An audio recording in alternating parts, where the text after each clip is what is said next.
çad edip eder şaralaçın, eder şaralaçın. Kaygıdan azad edip bir gel şaralaçın. Vay caney şalperi, yürekten al diyeri, söydim laçın cigeri, tidirek al habari. Gel kimil gedeli, bağlar varıp şari, el tutuşup çekeri.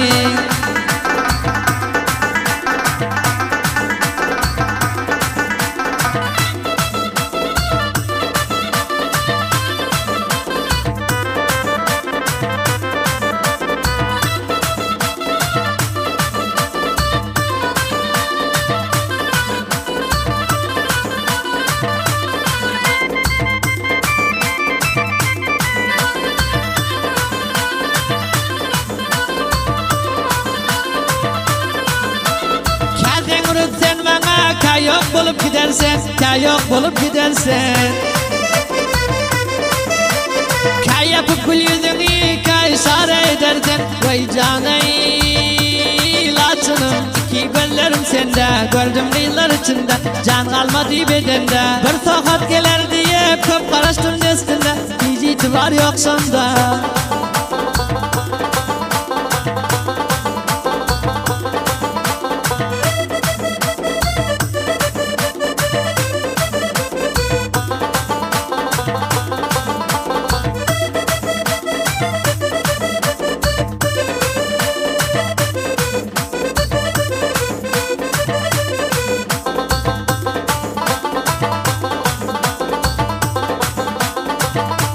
Kısmetıma yazılıp nasip eylesen bana, nasip eylesen bana.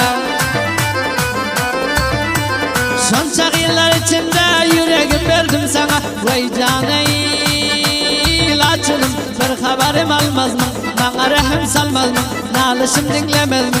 Şimdi yıllara menzep köçemi de gelmez mi? Sen bilecek olmaz mı?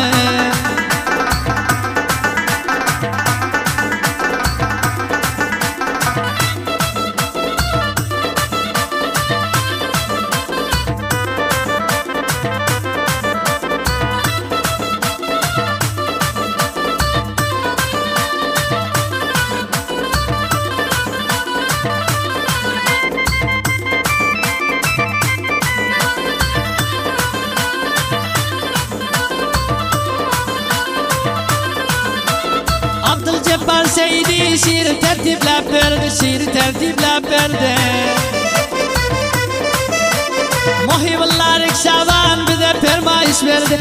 Ey caney laçınım, seni yaktarıp varsam, güler yüzünü görsem, canım dilesen versem. Arman almıyor mende, rikşada aylandırsam, bile şehirde yörsem.